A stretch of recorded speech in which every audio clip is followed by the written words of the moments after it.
Hi, everybody. It's so nice that you're here.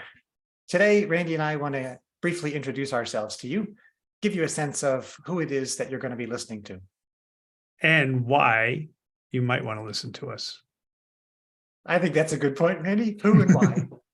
So maybe we'll start with the why, because the why is what we have basically entitled this podcast, Passionately Wrong. It's not that we are passionately wrong ourselves about things, although for sure we are. It's that by virtue of our experience, our upbringing, and our backgrounds, we've learned some ways to help avoid being passionately wrong as often as people can sometimes be. Is that the right way to describe it, Randy?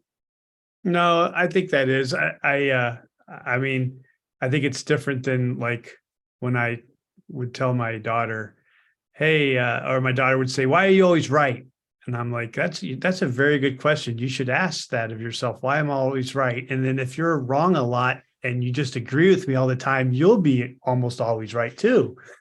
And so that's not what we're trying to do. We're not trying to. I don't think we're trying to convince people here in this podcast of ways to think. We're trying to give them tools on how to, take different aspects of life in consideration when they are making decisions or, leaning in different directions and just, you know, kind of do a holistic view of everything around them before they make difficult decisions or take steps in different directions.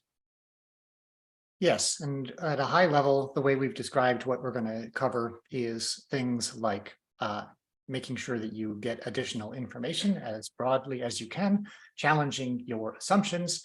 There's a basic set of techniques that will come about, but what you just said before about we're not telling people to do what we did, that's absolutely the case. I'm reminded of one of my favorite exchanges between Warren Buffett and his partner, Charlie Munger, when they talked about the rare disagreements that they had. Charlie Munger said he usually at some point in the discussion would say, "I'm not worried about us coming to a decision, Warren, because you're smart and I'm right." So Which one of us is smart and which one of us is right in that case, in this comparison?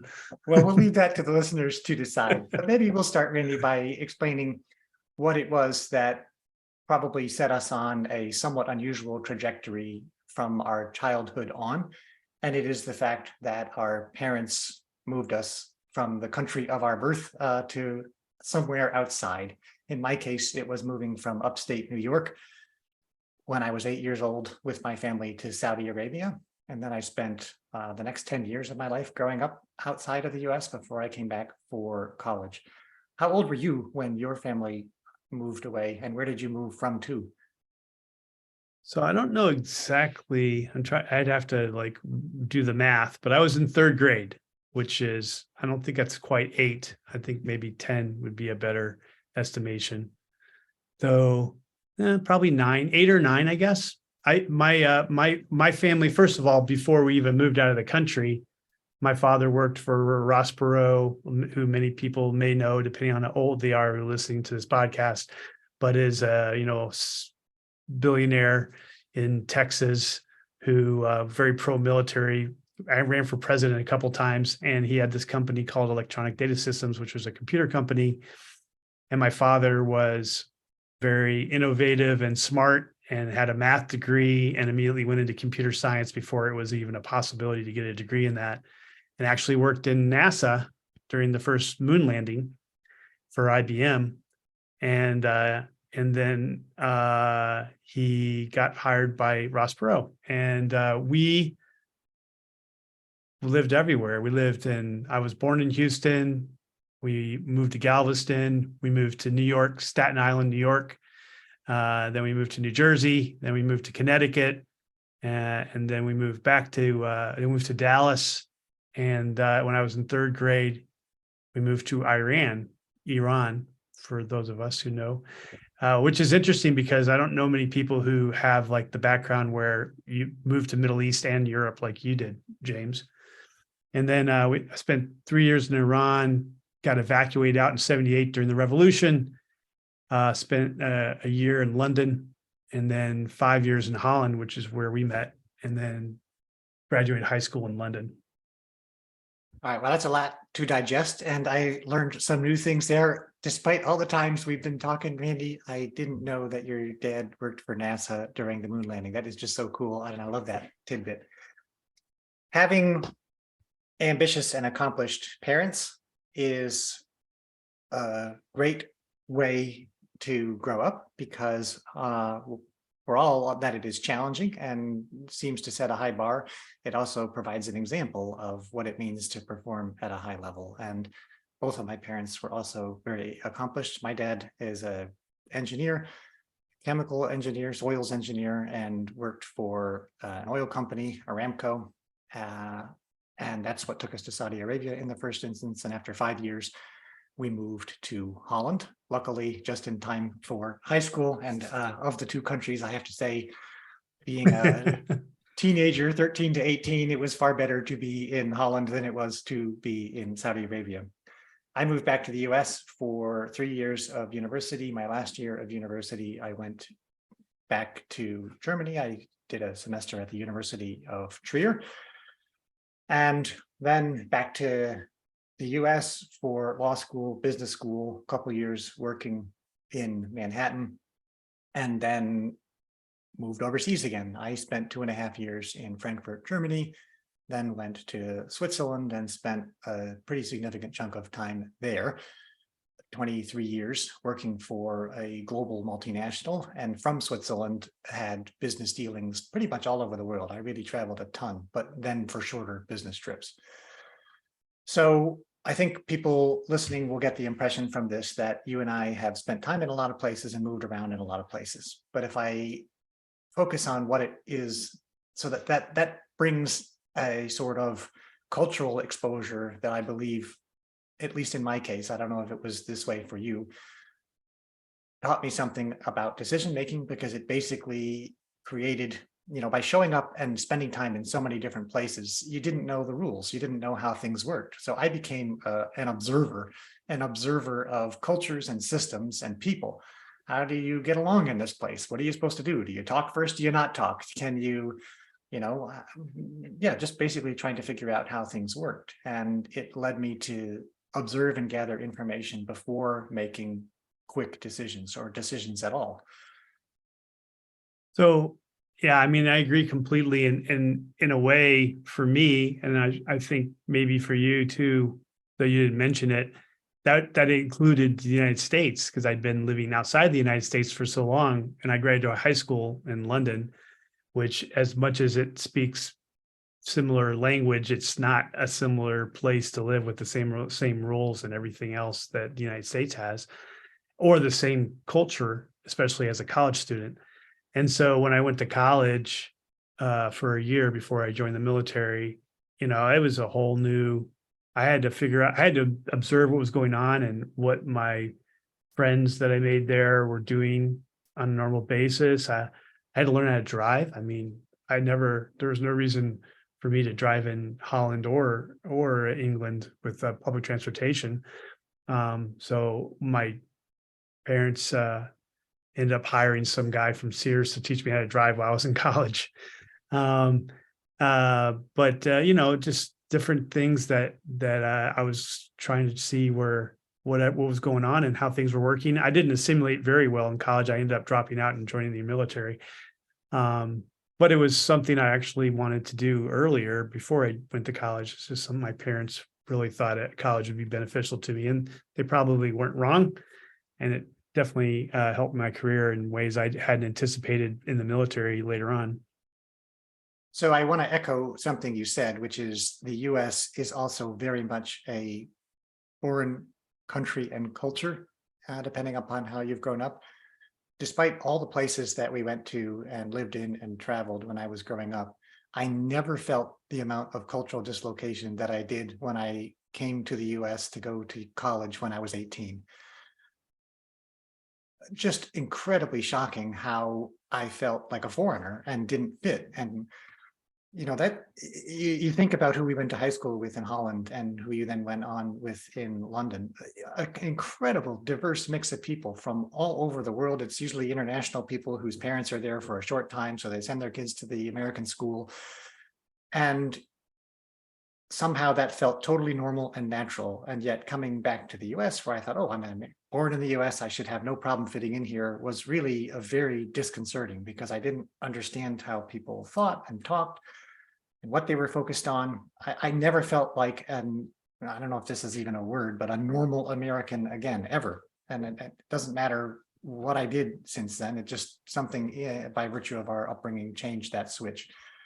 And this is not a value judgment in any way. It's just to say that our perspectives changed by virtue of you saw something, you experienced something, and therefore the way that you saw the world from that point forward was different.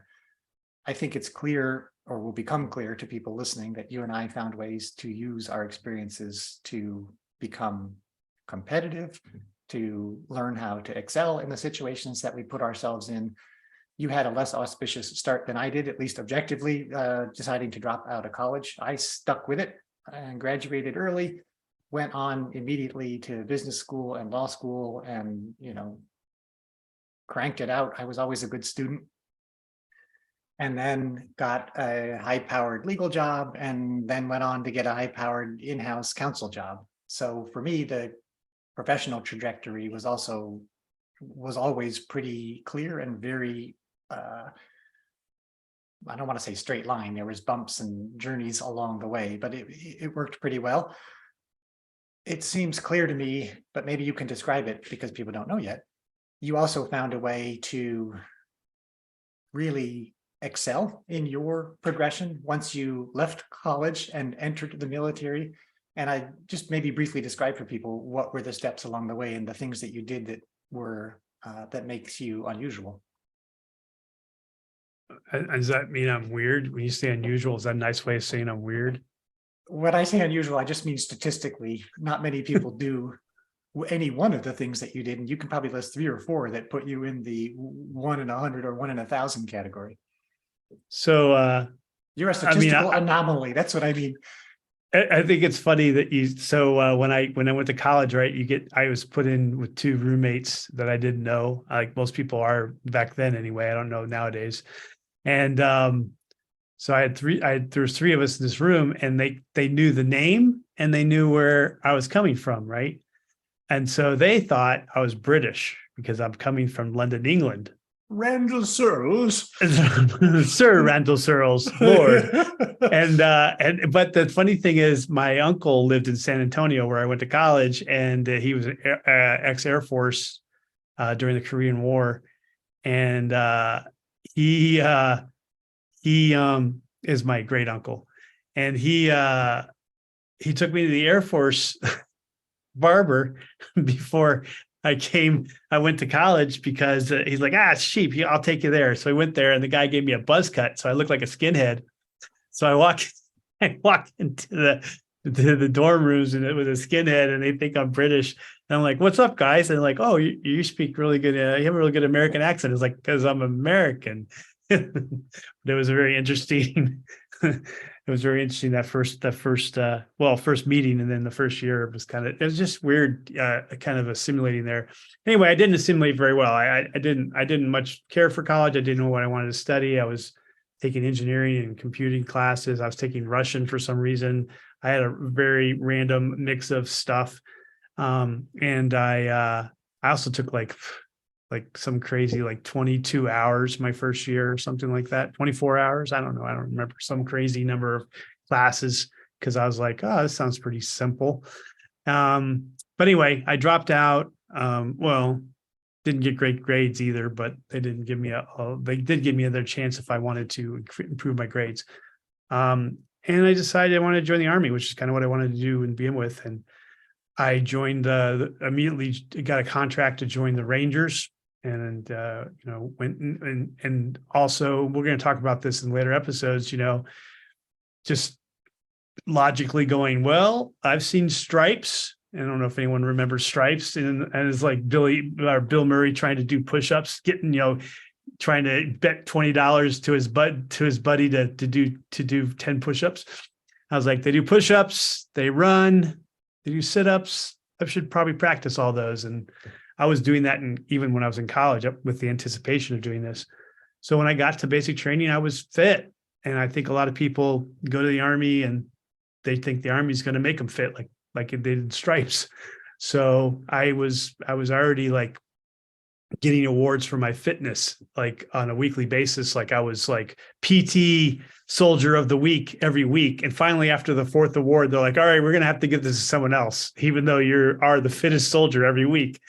And then I went to the Rangers. I was in Operation Just Cause, the invasion of Panama in '89.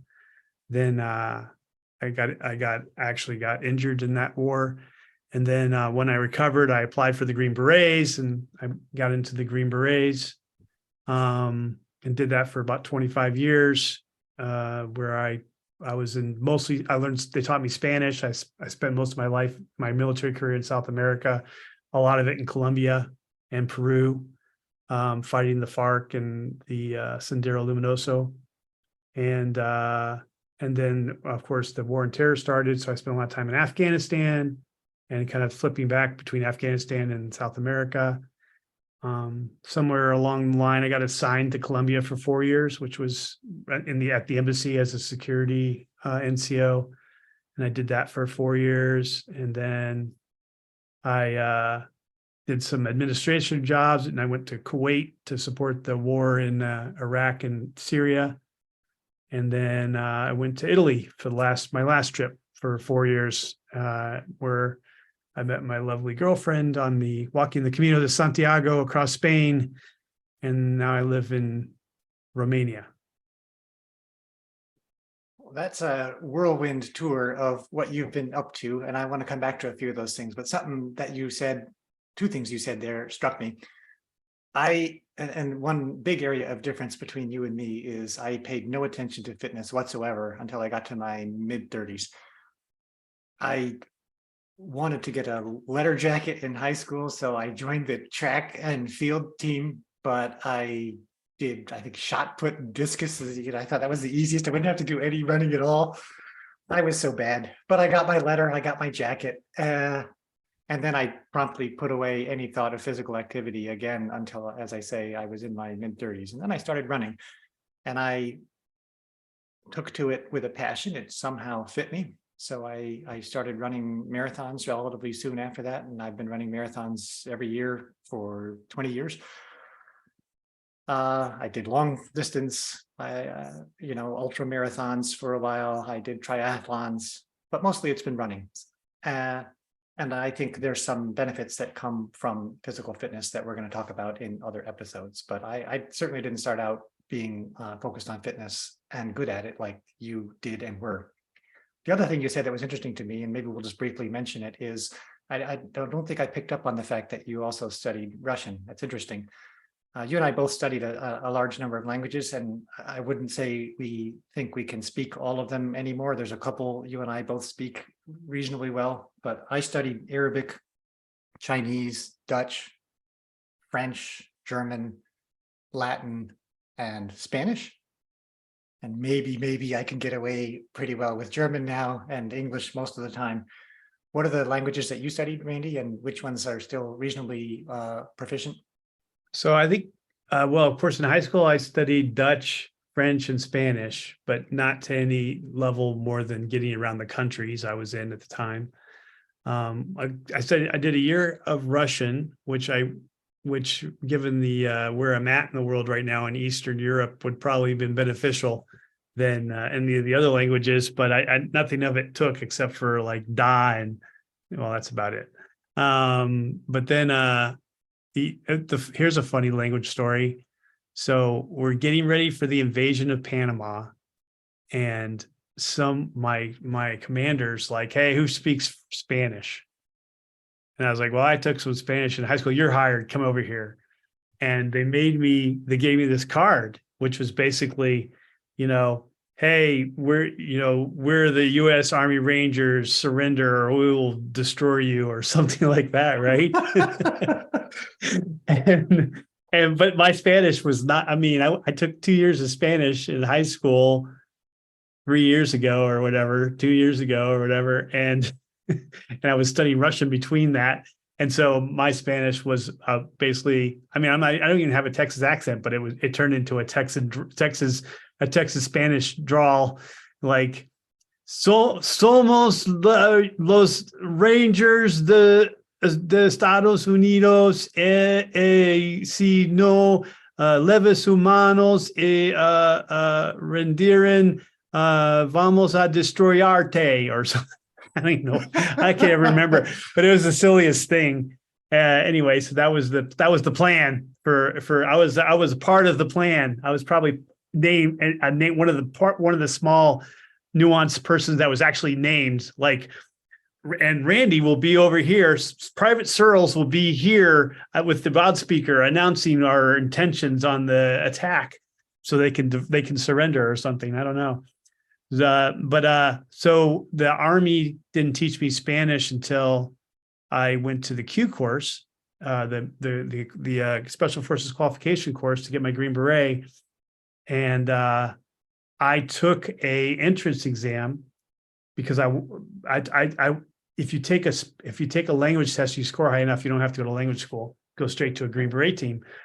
I didn't think I was going to get it, but I did take a Spanish exam, and I scored like the lowest you can score without actually failing it, which gave them some inkling, like, well, he knows how to say hola, so we should probably put him in the Spanish division.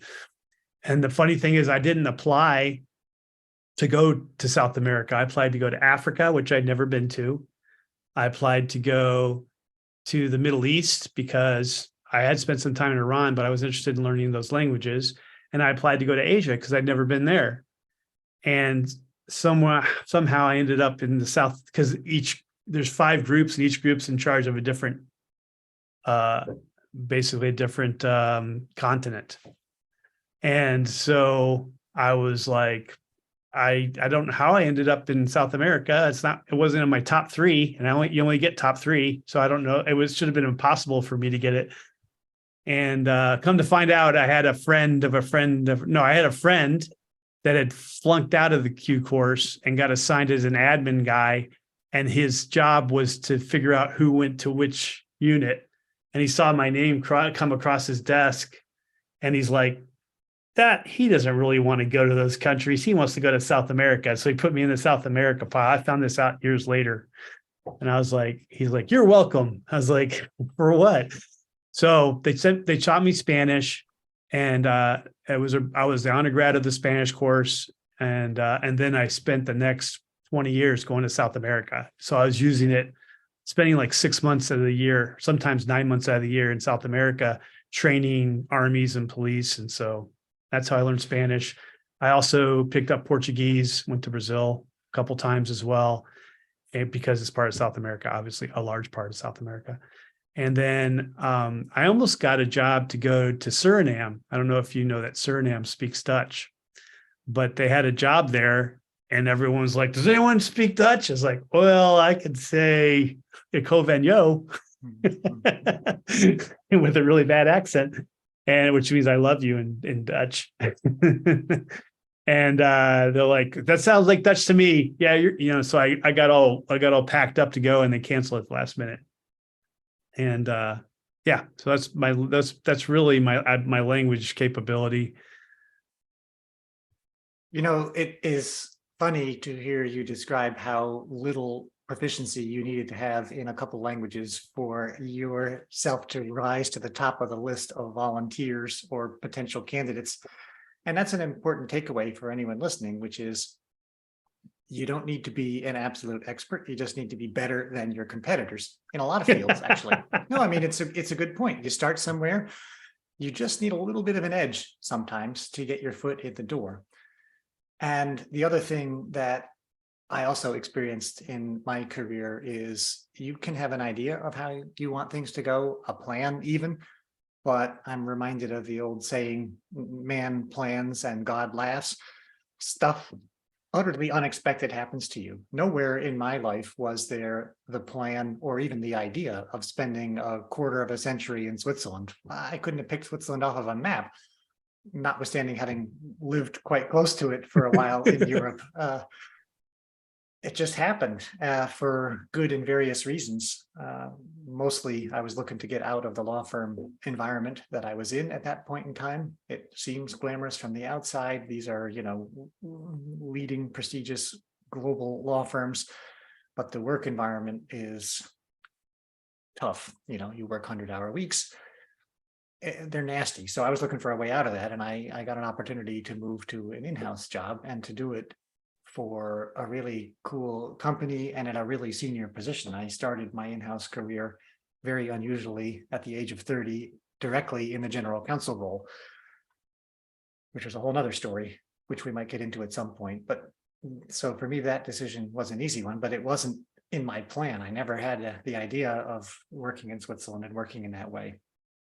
I agree with you that you just have to be slightly better, or at least show some enthusiasm or some little bit of talent for people to kind of select you to do things. And actually, once I got into South America, from that little bit of what I thought was a little Spanish I took on that test, I was like, wow, that's all it took.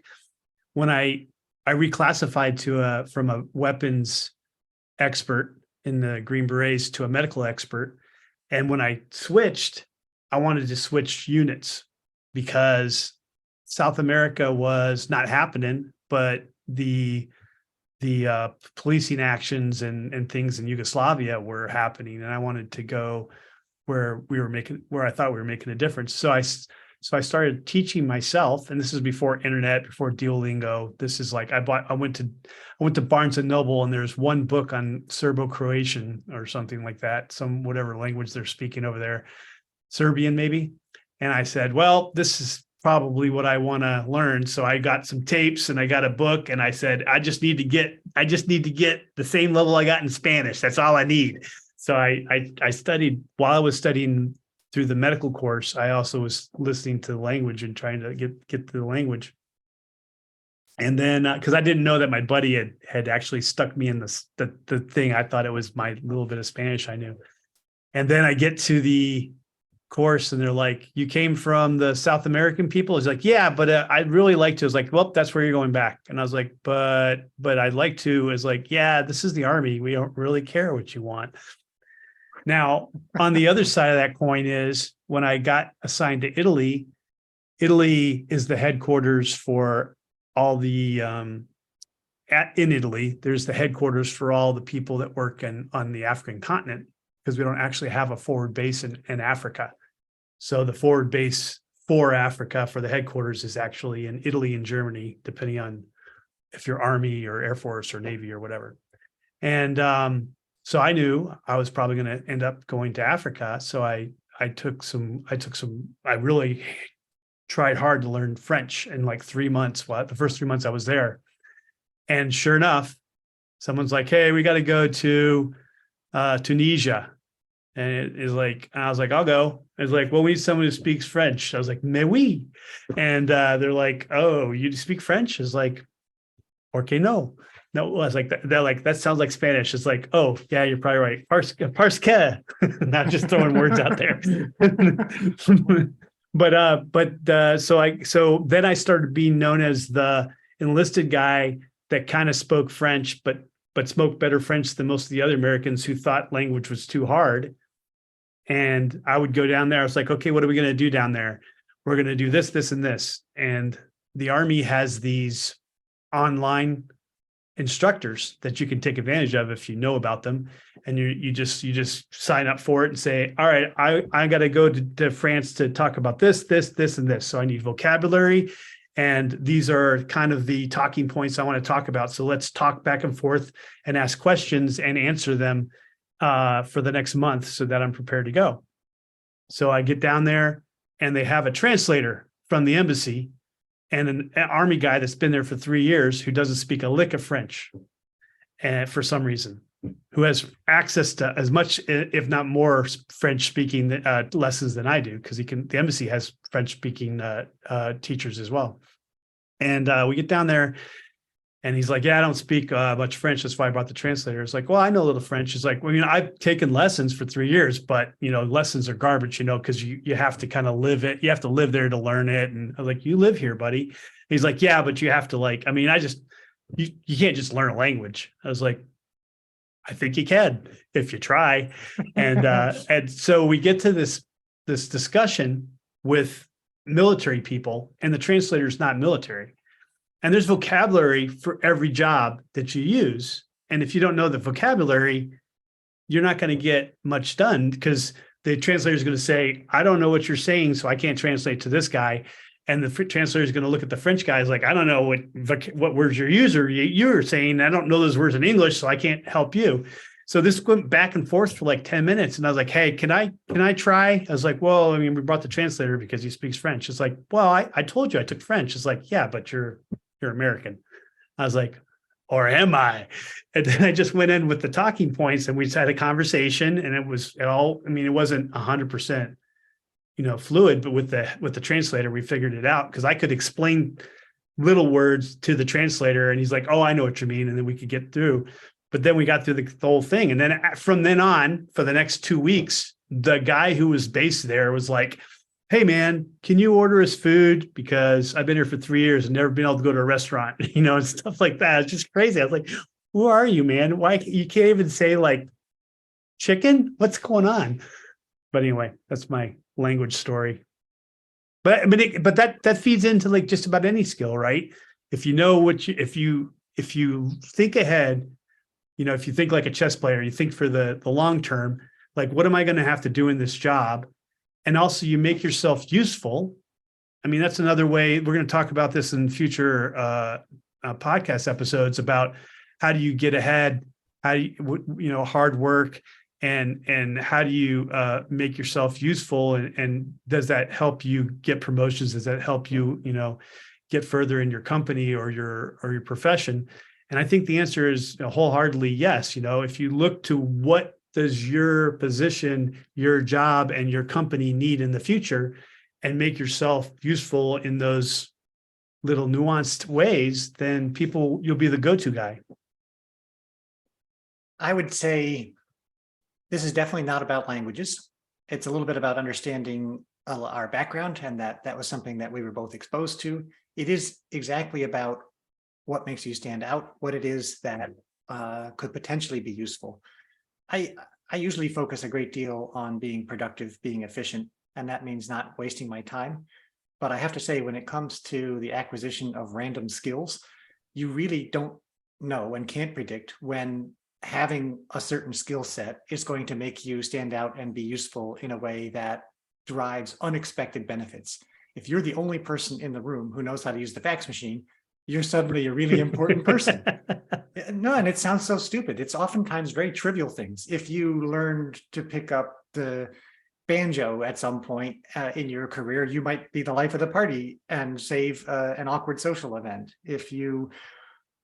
And it doesn't have to be profound. It can be, and that's actually maybe the point, it can be sometimes very little things that make the difference. And so part of what I would say made our careers turn out the way that they did was this propensity for accumulating random interests, random skills, random abilities, small sometimes, but then when it comes to, hey, does somebody know how to tie a bow tie? It's like, yeah, sure, I'll do that.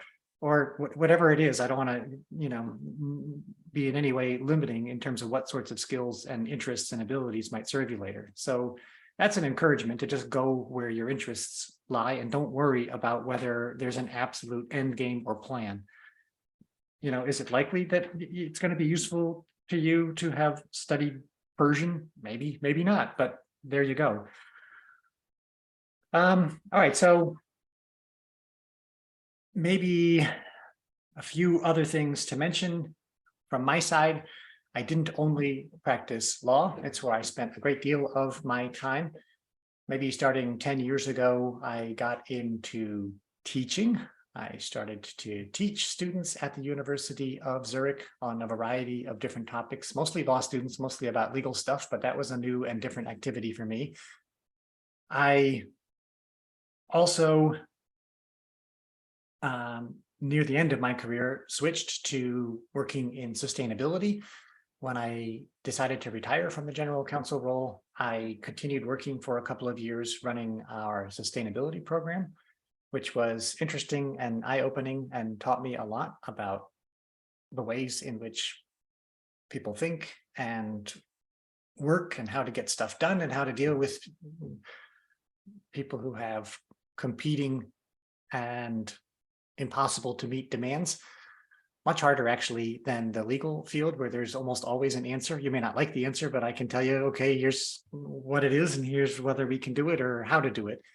In the sustainability space, we're facing things that are sometimes contradictory and impossible to meet. So that was an interesting but really fun challenge. And let's see. After that, leaving work full-time, I decided to become it sounds pretentious to say it, public intellectual. I just wanted to write my thoughts out loud. I started with philosophy and revisiting Stoic philosophy and created a blog, which you'll see linked in the notes, Quagny, where I was writing a modern version of the Stoic philosopher Seneca's Moral Letters to Lucilius. That was a lot of fun, and then have expanded that to write about all sorts of topics. And somewhere along the way, you and I reconnected, Randy. I don't remember exactly how it happened. And we had the idea to spend a little bit of time talking together to see if we could tease out any lessons about how to make better decisions and basically help achieve the outcomes that you want in your life. Well, so you said you came to physical fitness later in life than I did because it was forced upon me by the military, but I came to,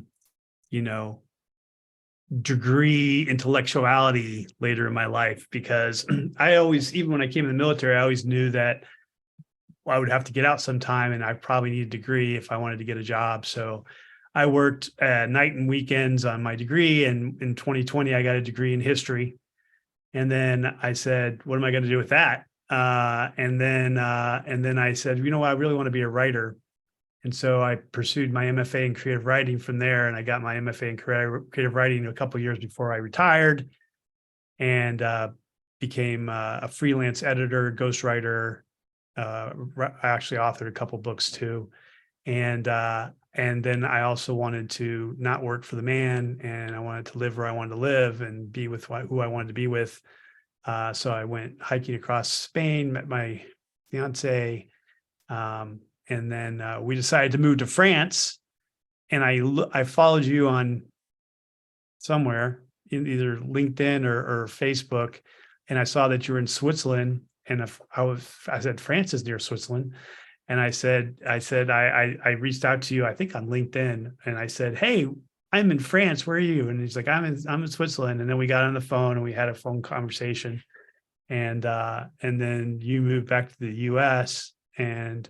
But I think at the end of our conversation, we actually were really kind of surprised that even though we went two very different directions, we had very common kind of beliefs about the world.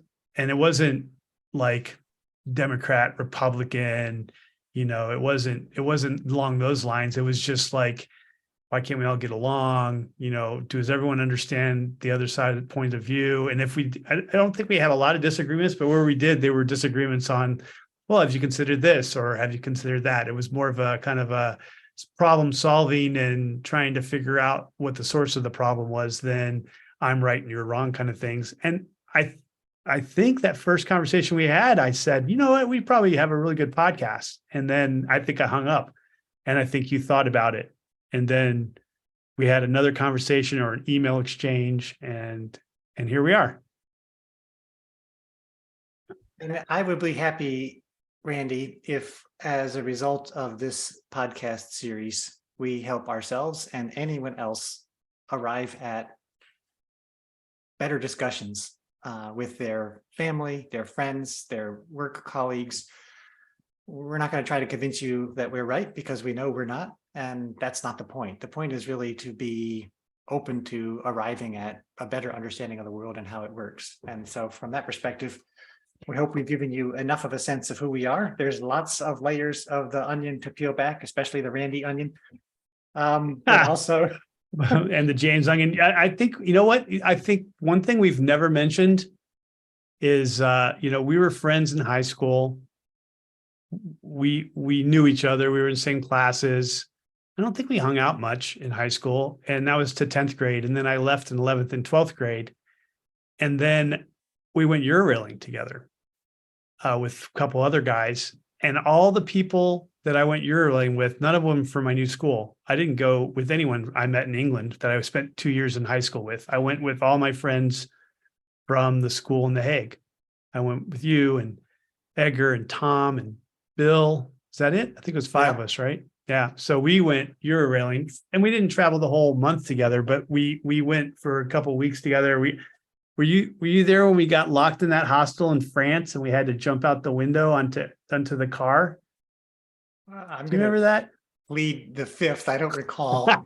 Yeah. I was like, I'm a lawyer. That sounds very illegal. I'm sure the statute of limitations has expired, but I still don't recall. Because I didn't realize this because I never stayed in a hostel before, but they locked the doors at like 10 o'clock. Everyone has to be out. And no one checked, and we were locked in, and we had to get out, jump out the window. I'm pretty sure we dented that car. We had to jump on the car. It was just me and Bill. I can't remember. But anyway. Yeah, so that's kind of the last time we saw each other before I contacted you in Switzerland for the most part. And it 30 years later. It felt like no time had elapsed. That's the really fun thing and the interesting thing. So we hope you guys enjoy listening to us. We'll try to be relevant in addition to interesting so that you get at least one thing to take away from each episode. So it's been fun talking, Randy. It's been fun revisiting the past before we head out to the future. All right, everyone. We'll tune in next time, and we'll try to see if we can help you not be passionately wrong. Bye, everyone. We'd love to hear what you think, so please comment on the show with your thoughts. We read all of your comments. Thanks for joining us, and thanks for subscribing. See you next time.